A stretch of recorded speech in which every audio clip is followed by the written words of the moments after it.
Good afternoon. A big game tomorrow night. They're all big games at the moment, aren't they? But a victory takes you within 3 points of Manchester City. There was a lot of excitement, wasn't there, on Saturday night? Not just following your win over Norwich, but come the final whistle at Manchester City when Tottenham had won. A lot of Liverpool supporters were getting very excited, saying the title race is back on, win every game and we win the league. I just wondered how you feel. How did you feel at 7:30 on Saturday night? And it's the truth, I was on the way home when it was 2-1 Tottenham. Then I arrived at home and didn't follow it anymore because I was sure they equalized anyway. Then we went out and the driver was very excited and told me that it was 2-2 and then 3-2. And when I said 3-2, I thought, okay, City won 3-2. And I said, no, Tottenham won 3-2. And that was my reaction. So because we have for us, nothing changed really. We have to win, you're right. We have to win all our games, which is... assuming Manchester City win all theirs, I suppose. Yeah, but I think you can expect that, or we expect that traditionally. Historically, it happens more often than not that they win pretty much all their games. But okay, we play them once. That's the one game we want to win, definitely as well. So, yeah, of course, if it would be 12 points, 15 points, whatever, it would be a completely different situation. But for the game now, it doesn't change too much, or nothing changed actually. And that's why we have to be 100% focused on just this one game, because we cannot win the game and the league and everything in one game. We just can have to try to make sure we win a very difficult Premier League game, because Leeds United, obviously, you saw all the faces of Leeds United, I would say, on, when was it? When? Sunday, oh, right, we have now Tuesday. So on Sunday, with very brave and very exciting offensively and go with everything they have. And then defensively, yes, if you can cause them problems, but it's difficult as well because of the man marking all over the pitch system. It makes it really tricky. If you're not really in the game, then they will eat you, just like that. And that's why it makes it's so important that we are ready for the next very intense game. I think Leeds is pretty much leading in 3 of the decisive running stats in the Premier League, not all over, but then high-speed running, high intense runs and all these kind of things, it's Leeds. And you have to be ready for these kind of runs all the time. And they never give up on top of that. So whichever they have really spectacular results, high scores and all these kind of things, both directions. And yeah, we really have to make sure that we are 100% spot on. You were in a good position on Saturday to be able to make 7 changes for that Norwich game. How hard is it for you not to be thinking of what lies ahead in terms of team selection, given your next 3 games are in 3 different competitions? Will tomorrow's lineup give us a pointer towards Sunday? Ooh. Well, I didn't think about it, so you can probably, no, I didn't, because the one thing I learned over the years, and I do it now already for a while, is it does work for me to have 2 games or 3 games in my mind. We have to try everything for this game, and that's what we did against Norwich. We made the changes for the Norwich game, not because of the Leeds game or the final at the weekend. Maybe because we needed the fresh legs and intensity in this game. And some players were ready for a rest as well. So that's why we made the changes. And that's exactly how we will do it now. There's no chance that the Premier League is the Premier League, and you cannot say, I rest somebody for the final or whatever. For me, it never worked out. If we try to rest one and bring it on after 60 minutes and he gets a knock in the 65th minute, so what's the point? No, we are actually, that's not, I have a few things to sort during the week, but I don't even try to think about the game after the one we are really in. Bobby Firmino and Diogo Jota, Jota's probably itching, isn't he, to get fit, given what he's done in this cup run. I know it's a league game tomorrow, but any chance of us seeing them tomorrow first of all, and then what chance for the final? No, for tomorrow, no chance, and then the final we will see. I really don't. I don't know in the moment, but it was easy to say now, no. But yeah, we will see. They'll be pushing, won't they? They are, but yet they were not on the pitch. So for training, so that's not a good sign. No. And we have to see what we can do with the boys in the next few days, and then we make a decision later in the week. Thanks, Alan. We'll go to James Cooper for PLP for 2, and then Juliet in the room for BBC. James. Hi, Jurgen. Nice to see you. Hi, nice to see you. I think the fans believe they're in a title race, and I think us in the media believe there's a title race with two teams. How do you feel you're now back into a proper title race? How I said, it's what do you mean with a title race? We have so many games to play, and yes, if we could win them all, it's a title race. So if not, then it's maybe not a title race. I don't know exactly. I'm not too much into it. I understand that 100%, that people get excited about it. Good, because the distance is now not completely, or they are not completely out of reach anymore. But it's anyway a really tricky situation. And I never prepare press conferences, I have to say. But today I can tell you, I didn't think a second about the title race. I just thought about Leeds when I came in here, what you could ask about them. Yeah, I know, usually you don't ask about the opponent. We talk about all the other stuff, but I'm obviously naive enough to still think about the next opponent. And I cannot give any I have nothing to say about it, really. I'm really happy about the results we had in the last few weeks. They obviously brought us some points, some confidence as well in different competitions. That's really good. But a minute after the Norwich game, it's over, and we just have to think about Leeds. And there are so many things that can happen in football. And if you now just think about it, and everybody thinks, oh, now we are close and only 3 points. No, it's 6 points, and we play Leeds.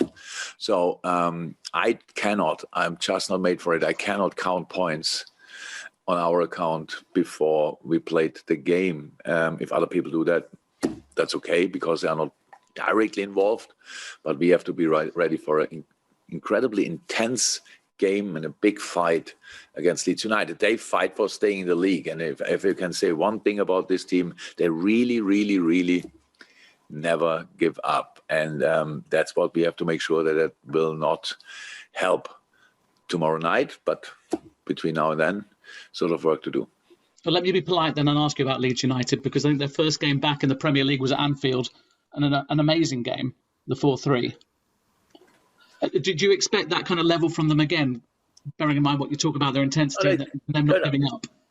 Not exactly the level, because they miss a few very decisive players for them. It's Patrick Bamford, it's obviously Phillips and Cooper. That's pretty much the spine. And we know, or I know what I'm talking about, how much this can hurt you as a team if you lose these kind of very decisive players. And I think in their best periods, all these boys could play pretty much through all the games.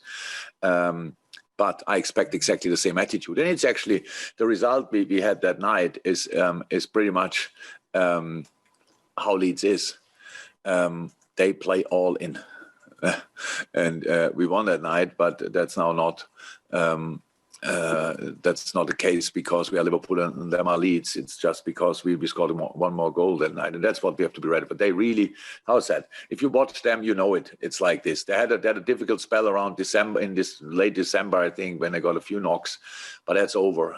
And since then, the results got much tighter again. And the Aston Villa game, for example, was again a really spectacular one. Villa thought they might be through, and then they were not, because Leeds came back. United played a really good first half, 2-0 up, and then you come out and, if you went for a drink in halftime, then you probably missed the 2 goals of Leeds. And yes, United could turn it around again, but it's a really tricky one. And I know that, and I have no problem with it. I hope that we, as a unit, again, together with our supporters, will be really difficult to beat. that's what we have to do. If we are difficult to beat or difficult to play against, then we have a good chance to win the game. But that's first and foremost the job to do for all of us, that we are really on it and give our absolute everything, because it will not be decided because a little bit football here or there. If we are not ready for a fight, we will suffer. Thank you, James. Good to see you again. Juliet, for one in the room, and then Chris from Merseyside, BBC Merseyside, I should say, on the Zoom. Jurgen, in a way then, you referenced just then the performances of Leeds against Aston Villa and Manchester United. Has this game fallen nicely, the rearranged game, because the squad, the availability that you have now, you're in a good place, the momentum that you've got as well, and coming out of winter, does that make any difference to when it was supposed to be played on that Boxing Day?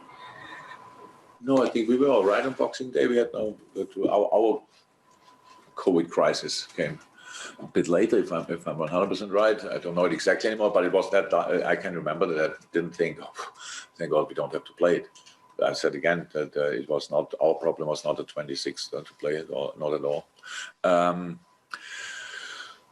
not sure. I would like to have Bobby and Diogo available. So that will not happen for tomorrow night. So it is like it is. We never. Honestly, you don't really think about fixtures, and when they come up, you just get at one point to get an information and you prepare for it, and that's the same here. Jules, Chris from Merseyside, and I think that's it for the Open. Oh, Chief Neil, did you have one? Chris. Hi, Jurgen. Hi. Luis Diaz's goal, it came at the end of a 34 pass move. Just how satisfying is that as a manager to see such patient possession end up in a decisive pass and a great finish on the end of it? Very, very satisfying, and it's a sign for something else as well. It's like that in a moment, obviously, the two goals we scored before opened up the game for us.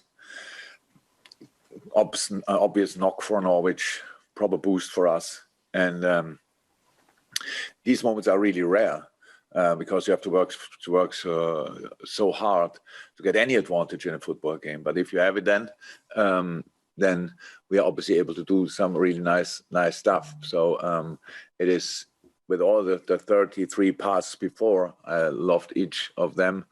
The last one of Hendo was pretty special. But what you saw then, how the formation of the opponent, who looked over all the other time during the game, really well organized. But in that moment, obviously, with all respect, they were a little bit all over the park, because we just, there was no last line, nothing, and a big gap in the center, which Lewis used.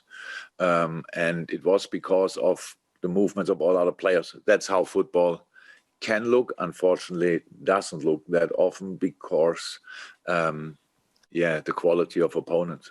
And Norwich made this mistake exactly once in the game. We used it then. In all other situations, they defended us much better. Okay, thanks, Chris. Neil, did you want one? And then this is the final one in the Open, and we'll go to a brief breakout. Yeah.